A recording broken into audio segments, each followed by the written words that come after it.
Hello and welcome, Cancer signs, to the Zodiac series. Keep in mind that these are collective and general, so receive what aligns, release what doesn't. Never give your power away to a reading or outcome. Remember, you're a conscious creator and you shift and change your timeline with your free will choice. Okay, so Cancer signs, we're looking into, are you mad enough? Meaning, if you are angry at this time, how can you best channel that energy in a way that can create positive change in your life and in your experience? We know that anger is an emotion that lets us know a boundary has been crossed. It is an emotion that calls about for change. It can be very helpful in releasing illusions and limiting beliefs, motivating us to make positive changes for ourselves. But over a long period of time, anger can wear us out, right? So let's go ahead and dive into it. So Cancer signs, we have the energy of temperance coming forward here for you. Okay, and the King of Wands. So you are choosing to remain balanced emotionally and intellectually at this time. Okay, you are your own leaders. You are your own gurus. You are not following anyone. That's the sort of energy that's coming through here, is that you are being shown at this time, your anger is showing you to trust yourself more. Okay, not to be led, but to be leaders, to be leaders because you are very balanced in the way that you are navigating. You're very conscious and aware, and you are very aware of your power, your personal power, and that's not something that you want to give away, right? We also have the High Priestess energy, decisive intuition, and the Five of Cups energy coming through.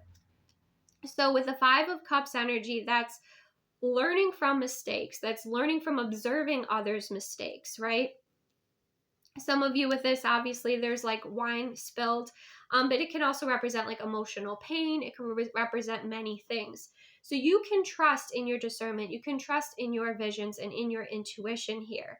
With that High Priestess energy, you're seeing how things could go a certain direction, and you are then utilizing your intuition to navigate in a more aware way, okay, a more awakened way. And then there's the Page of Wands, rapid fire planning, and the Seven of Swords, hidden deceit. So you are able to trust in your discernment to see that certain people, or we'll say leaders, okay, you're able to see the direction that those leaders are driving things, right? So whether that's at work and you just kind of have a sense of discernment about someone who's maybe the head of some sort of project, you can kind of see through that. You can see and be aware of some of the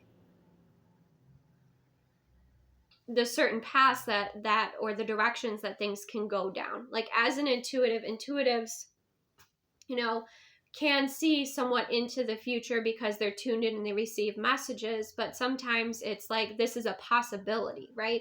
So you're seeing the possibilities of how things can go down based on the leadership, and you're going, I'm going to focus on being my own leader, actually. I'm going to trust in myself and my intuition. This is the Page of Wands, it's a child, right? That is, it says rapid fire planning, who's looking at these plans.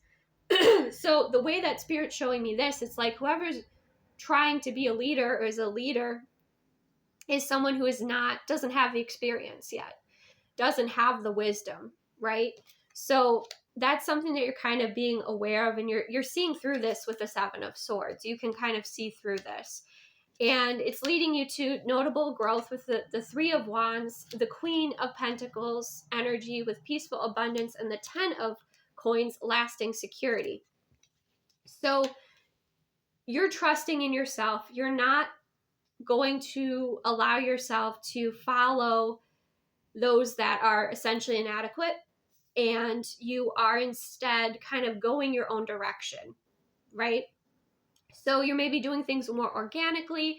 You're trusting in your intuition. You're trusting in your skills and your abilities. You're staying in your alignment, and you're staying on a path that is grounded, is present, is clear. And I don't want to say that necessarily is like within your control, but it is. It's like it's your environment and your influence on your environment, like you see here with the Ten of Coin energy coming through.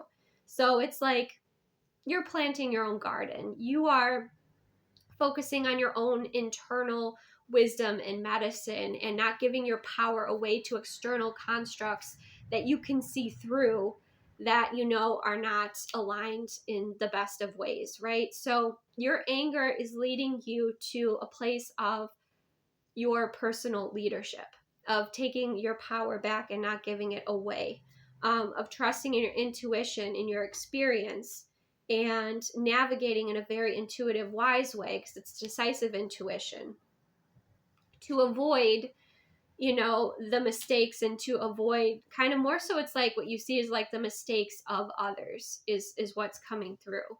So it's like if there's a captain, you know, that is driving the ship or steering at the wheel, and you know they're going to steer into treacherous waters, you're going to avoid that, right? And what you're kind of doing here with your consciousness is, instead of staying on that ship, you are going on your own boat, and you are navigating your experience from your intuition rather than giving your power away. That's kind of the way that it's showing up here. And it's showing notable growth and trust within you and your intuition. And it looks like you receive that reward from it too, with the Queen of Coins, peaceful abundance, and the Ten of Coins, lasting security. So it's like you are going to have peace by navigating your experience through your intuition and through trusting in yourself, or maybe trusting in people that you feel are aligned or have the right intentions, right? But more so, I feel like, no, this is you being very self-sufficient and being able to draw on, again, your own internal wisdom and experiences, integrated wisdom and experiences, to create a very fruitful, abundant future for yourself and for your family, right? You might be learning new skill sets, you might be training, you might be reflecting on your relationship with nature, reflecting on your relationship, or I would say returning to your relationship with nature. But you've been transforming a lot through this process, and you're like, I'm not going to be led down the wrong path, basically. You're like, I'm going to stay on my aligned, authentic path and trust in myself and create this beautiful timeline for myself and for my family. And maybe, you know, in turn, like also for the world. And that's where you're focusing your power and your energy, it looks like, Cancer signs. And it can also be within the space of like your own home, or, you know, the area that you live, or your community. Some of you might even be like writing your own book or creating something, because she's, you know, looking at that pentacle. And I'm seeing all of those butterflies around her as those that are kind of like drawn to your wisdom, drawn to your energy, drawn to your magic, drawn to what you're creating, especially if like you are like writing a book or a blog or on some sort of platform. But it feels like it's something physical. It feels like a book, like you're writing a book. And it has this important wisdom that's going to be attracting a lot of people that want to transform their life, right? Or want to learn about this form of magic that you have to share, however you choose to embody that, or however you choose to channel that or create with that. So at the end of the day, your anger is leading you to trust in yourself and your intuition and what you are creating. And it's very empowering. It's very empowering for you. Okay, so that's what I have for you, Cancer signs. Thank you so much for joining me. Receive what aligns, release what doesn't. Take the best care of yourself, and I will see you soon.